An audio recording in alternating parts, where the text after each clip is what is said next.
Un millionnaire déguisé entra dans son propre café et reste paralysé en entendant 3 mots de la serveuse noire. Ici, on ne sert pas des gens comme ça, chuchota Rachel à sa collègue derrière le comptoir, assez fort pour que l'homme noir, habillé simplement, puisse l'entendre. Il attendait son tour pour commander dans le Downtown Brew, une élégante cafétéria au cœur de la ville. Marcus Williams, 34 ans, propriétaire d'une chaîne de 47 cafés répartis sur la côte Est, ressentit chaque mot comme un coup de couteau. Il était venu incognito, en jean délavé et t-shirt ordinaire, pour enquêter sur des rumeurs de discrimination dans l'un de ses établissements les plus rentables. Ce qui devait être une simple vérification de routine devint le moment le plus dévastateur de toute sa carrière d'entrepreneur. La serveuse blonde continuait à ranger des tasses, l'ignorant délibérément tandis qu'elle servait avec empressement un couple blanc arrivé après lui, leur offrant sourires et recommandations détaillées du menu. « Excusez-moi, dit Marcus poliment en s'approchant du comptoir. Rachel leva les yeux au ciel et soupira bruyamment. « Qu'est-ce que vous voulez ?» À 34 ans, Marcus n'aurait jamais imaginé être témoin d'un tel comportement dans son propre café. Fils d'une femme de ménage et d'un mécanicien, il avait bâti tout son empire à partir d'un simple chariot de café universitaire, en croyant sincèrement créer des lieux où tout le monde serait traité avec respect. « Un café américain, s'il vous plaît ?» demanda-t-il calmement malgré la colère qui montait en lui. Aujourd'hui, le système est en panne, mentit Rachel.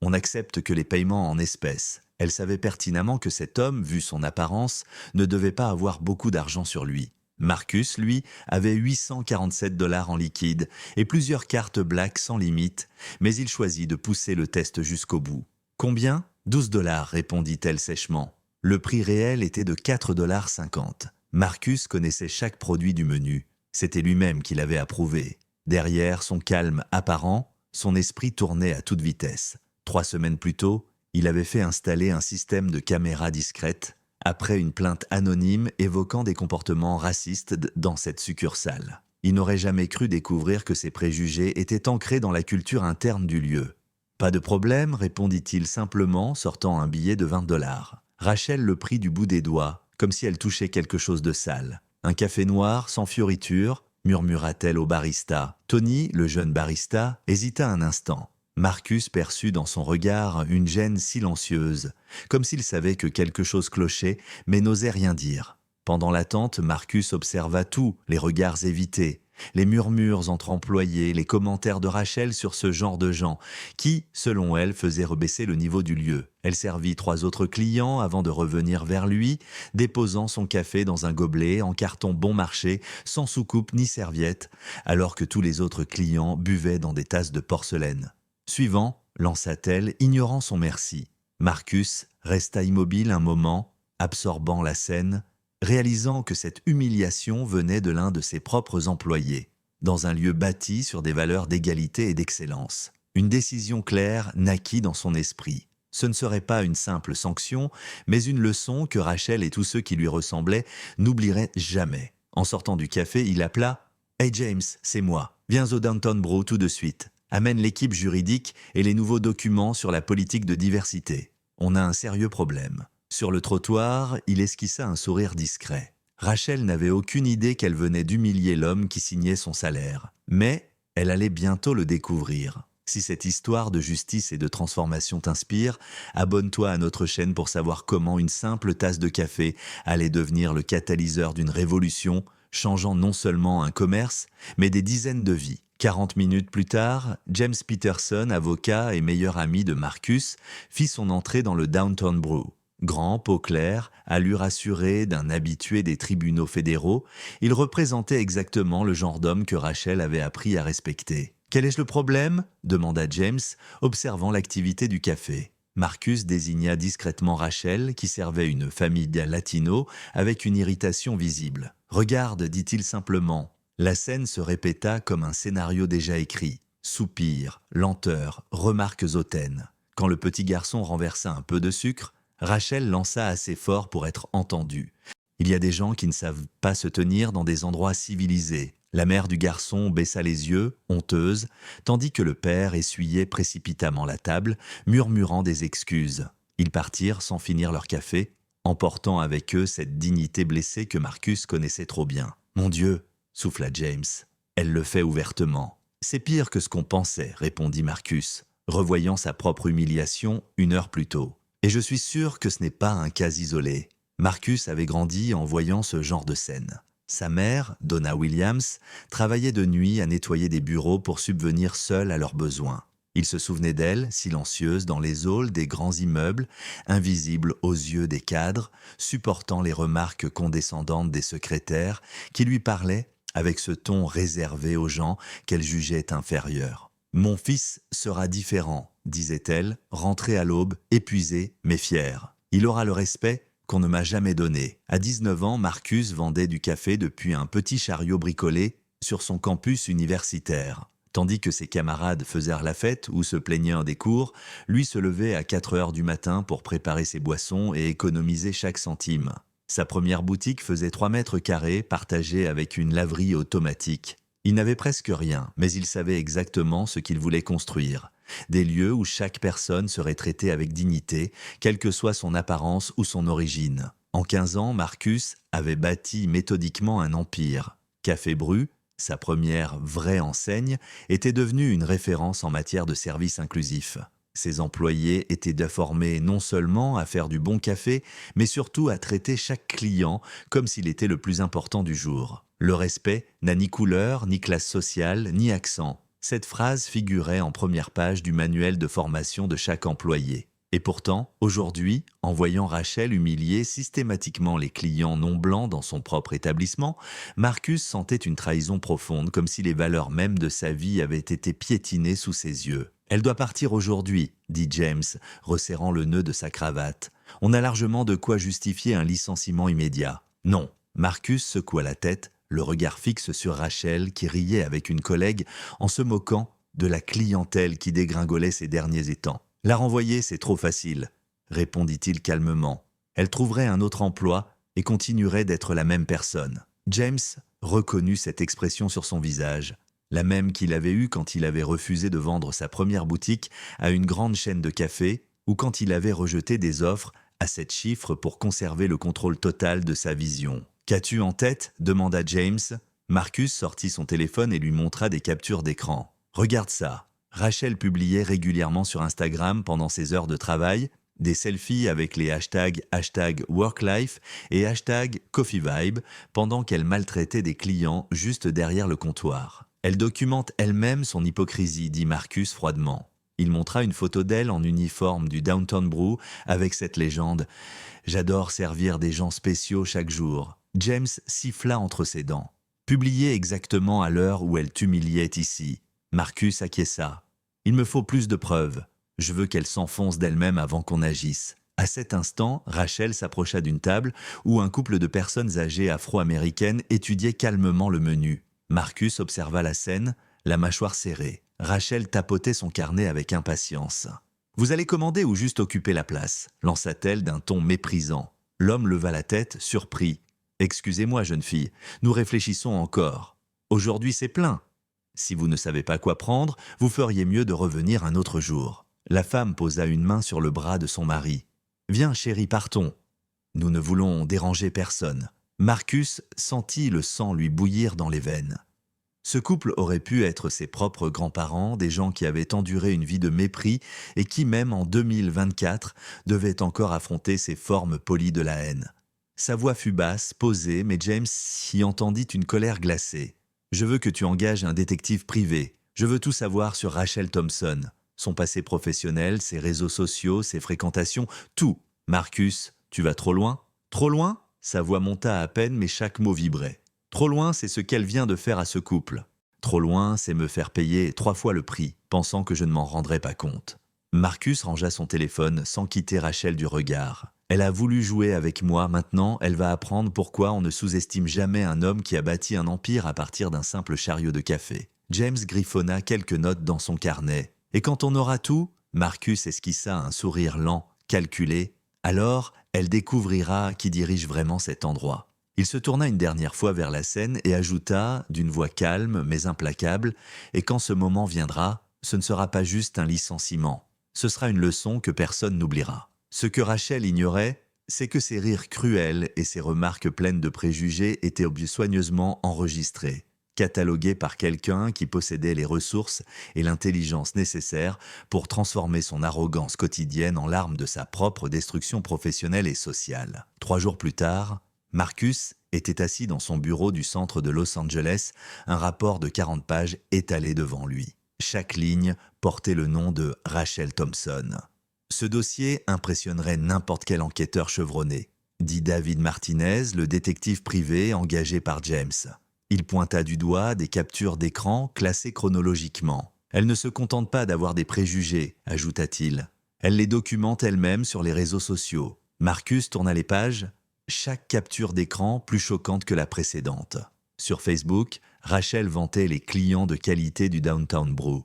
Sur Instagram, elle posait avec des employées blanches, écrivant « tellement heureuse de travailler avec des gens qui comprennent vraiment l'excellence ». Et sur TikTok, elle publiait des vidéos ironiques, se moquant subtilement des accents et des vêtements de clients non blancs. « Ce n'est pas tout », poursuivit David. Elle gère un groupe privé sur WhatsApp appelé Elite Service Squad, où elle discute avec d'autres employés de café haut de gamme du quartier. J'ai obtenu l'accès grâce à une source interne. Marcus ouvrit les fichiers audio. La voix de Rachel résonna. Il y a des gens qui ne correspondent tout simplement pas à l'expérience premium que nous proposons. Les échanges étaient glaçants. Rachel et ses collègues s'y donnaient à des astuces pour décourager les clients jugés indésirables sans jamais paraître ouvertement racistes. Faire attendre exprès, augmenter les prix pour tester la clientèle ou inventer des problèmes de paiement imaginaires. « Mon Dieu !» murmura Marcus, écoutant cette voix méprisante, si sûre d'elle. À ce moment, James entra dans le bureau avec 2 tasses fumantes. « Alors, des nouvelles de notre barista préféré ?» demanda-t-il avec ironie. « Dévastatrice », répondit Marcus, refermant son ordinateur. « Mais j'ai besoin de plus que des preuves numériques. Je veux la surprendre en pleine action. Et cette fois, tout sera filmé légalement. » David hocha la tête, ajustant ses lunettes. « Il y a autre chose que vous devez savoir. Rachel n'agit pas seule. » Le détective posa un autre dossier sur la table. « J'ai identifié au moins 4 employés dans cette même succursale qui suivent le même modèle, y compris la superviseure de service, Jennifer Walls. » Les mots frappèrent de Marcus en plein cœur. Le problème n'était plus une seule employée toxique, mais une culture de discrimination enracinée dans son propre établissement. « Jennifer était là le jour où elle m'a humilié, murmura-t-il, se souvenant. « Je l'ai vue. Elle n'a rien fait. » James posa sa tasse sur la table avec un bruit sec. « Alors on a affaire à une véritable conspiration interne. Et légalement, c'est beaucoup plus grave. » Marcus resta silencieux un instant.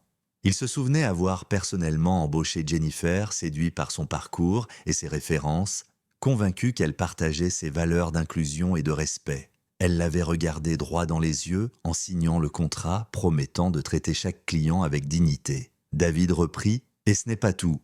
Ils ont mis en place un système de signaux discrets pour indiquer quand appliquer le protocole spécial.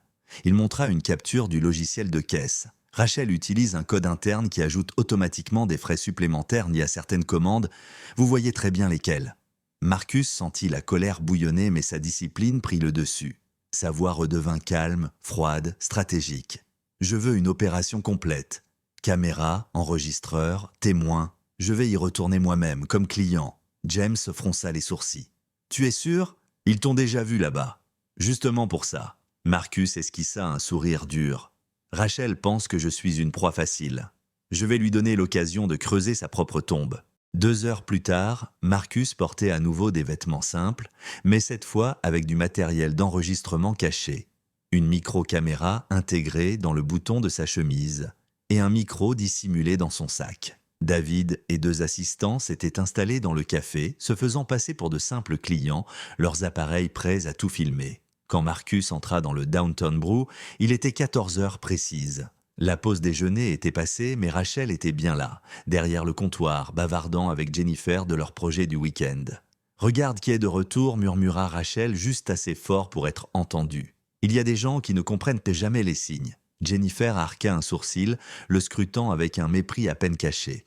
Apparemment, 12 $ ne suffisaient pas à le tenir éloigné. Marcus s'approcha du comptoir, chaque geste mesuré, conscient que chaque mot serait enregistré. « Bonjour », dit-il d'un ton posé. « Je voudrais un café américain, s'il vous plaît. » Rachel échangea un regard complice avec Jennifer avant de répondre. « Bien sûr, aujourd'hui nous avons une promotion spéciale Pour des clients spéciaux, 15 $.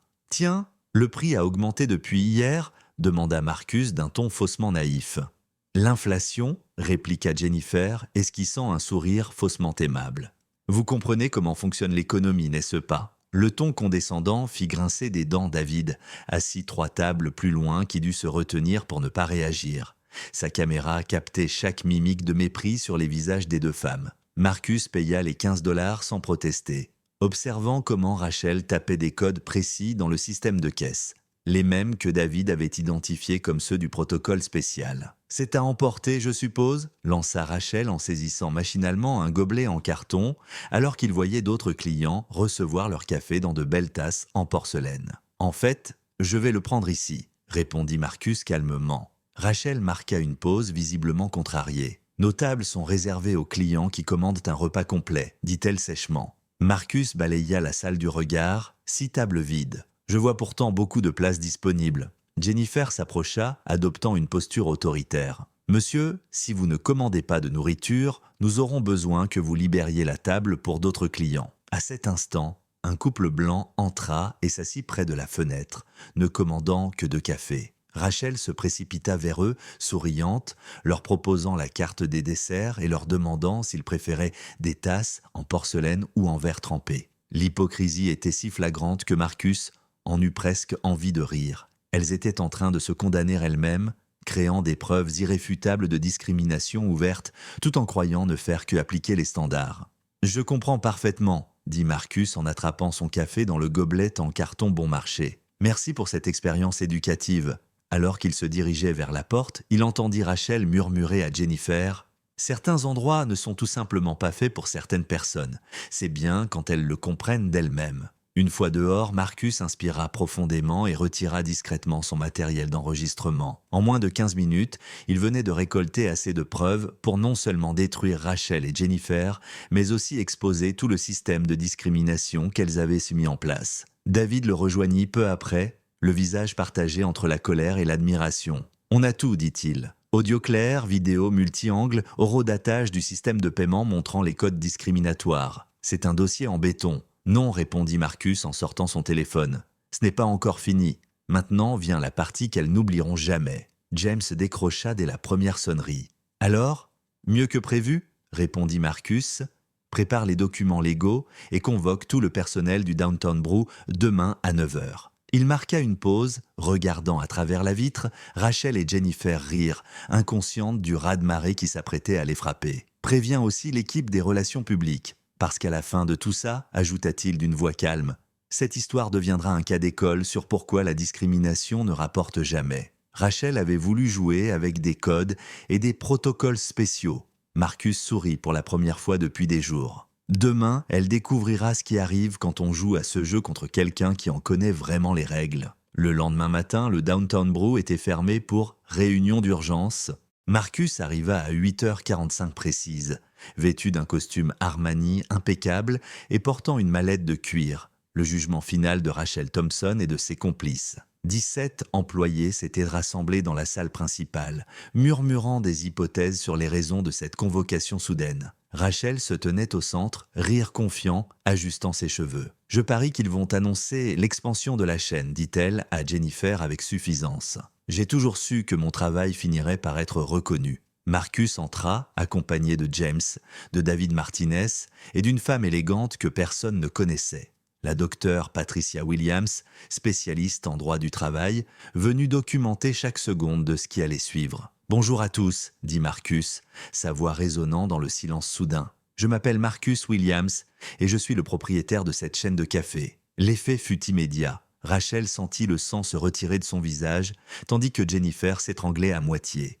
Certains employés restèrent au bouche bée, d'autres, ceux qui avaient toujours traité les clients avec respect, semblèrent de soulagés de rencontrer enfin leur patron. « Ces derniers jours, » reprit Marcus en allumant le projecteur que David avait préparé, « j'ai mené une enquête personnelle sur le climat de travail de cette succursale. Ce que j'ai découvert est absolument inacceptable. » La première image projetée sur le mur blanc était une capture d'écran du groupe privé Elite Service Squad sur WhatsApp. Les messages moqueurs de Rachel y défilaient en grand format, exposant son mépris pour les clients indésirables. Rachel Thompson déclara Marcus d'une voix calme mais implacable. Vous êtes l'administratrice de ce groupe où vous apprenez à des employés de café haut de gamme à discriminer les clients selon leur apparence raciale. Monsieur Williams, c'est un malentendu, protesta Rachel d'une voix tremblante. Silence. Le mot tomba comme une lame. La pièce entière se figea. Marcus appuya sur la télécommande. La diapositive suivante apparut à l'écran. Rachel souriante, prenant des selfies pendant ses heures de travail, tandis que les vidéos de surveillance la montraient maltraitant des clients. Cette photo, dit-il calmement, a été publiée exactement au moment où vous m'avez facturé 15 $ pour un café à 4,50 en inventant une promotion spéciale parce que vous pensiez que je ne verrais pas la différence. Le silence fut assourdissant. Les employés honnêtes regardaient, abasourdis, réalisant qu'ils avaient côtoyé une discrimination systématique sans le savoir. Tony, le barista qui avait hésité à suivre ses ordres, secoua la tête avec dégoût. Jennifer Walsh, continua Marcus en se tournant vers la superviseure. Non seulement vous avez toléré ces agissements, mais vous y avez participé activement. Les images suivantes apparurent. Jennifer, instruisant d'autres employés sur le protocole spécial, tapant les codes secrets dans le système de paiement pour ajouter des frais à certains clients. Vous deux avez créé un environnement où la discrimination raciale n'était pas seulement tolérée, mais enseignée aux nouveaux employés. Rachel retrouva sa voix tremblante. « Vous ne pouvez rien prouver. Vous étiez déguisé. Vous avez menti sur qui vous étiez. » Marcus eut un léger sourire. « Docteur Williams, pouvez-vous rappeler à mademoiselle Thompson quels sont ses droits dans ce contexte ?» L'avocate se leva, consulta ses notes. Selon la loi fédérale sur les droits civils, expliqua-t-elle,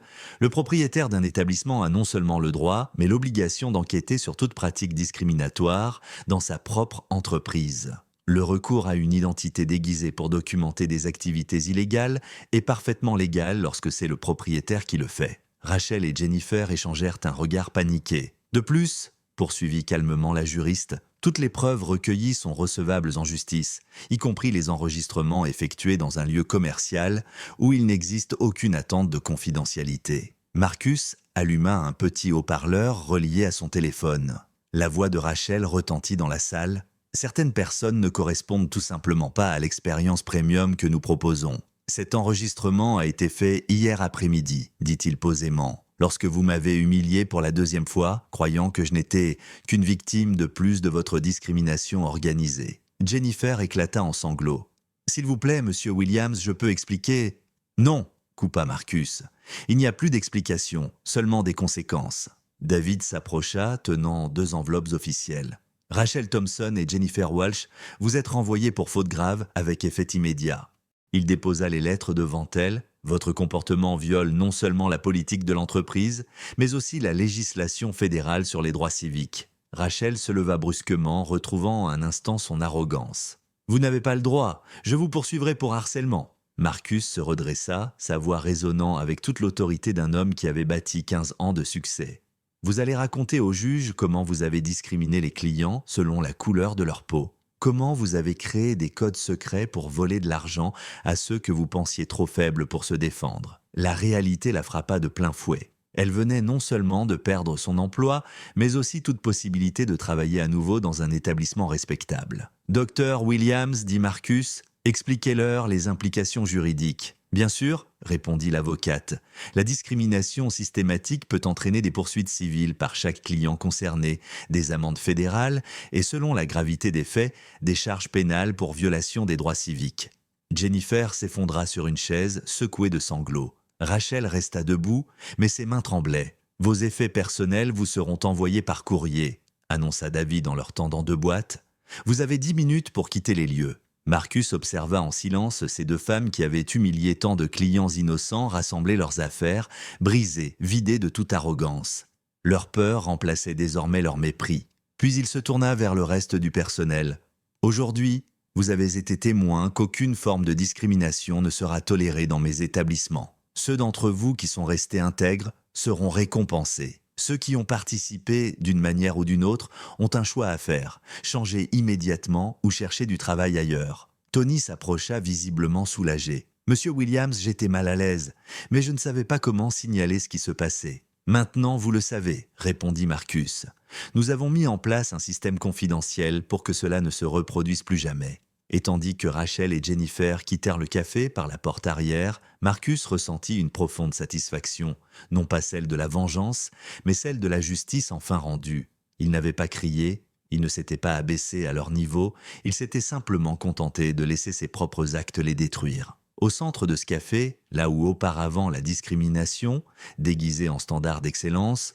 empoisonnait chaque interaction, une nouvelle réalité prenait forme comme une symphonie qui finit par trouver son harmonie après des années de notes dissonantes. Cela démontrait que la véritable excellence ne connaît ni la couleur, ni la classe sociale, ni les limitations imposées par ceux qui confondent le préjugé avec la supériorité. 6 mois plus tard, le Downtown Brew était devenu une référence nationale en matière d'inclusion et d'excellence du service. Marcus, apparu en couverture du magazine Entrepreneur comme PDG de l'année pour ses pratiques révolutionnaires de diversité en entreprise. Tony, promu directeur, dirigeait une équipe de 15 employés qui traitait chaque client avec un respect véritable. Les ventes avaient augmenté de 340% après la transformation, prouvant que la dignité et les bénéfices allaient de pair. Rachel n'obtint aucun autre emploi dans le secteur de l'hôtellerie. Ses anciens messages discriminatoires devinrent viraux sur les réseaux sociaux, la transformant en persona non grata dans tout établissement respectable.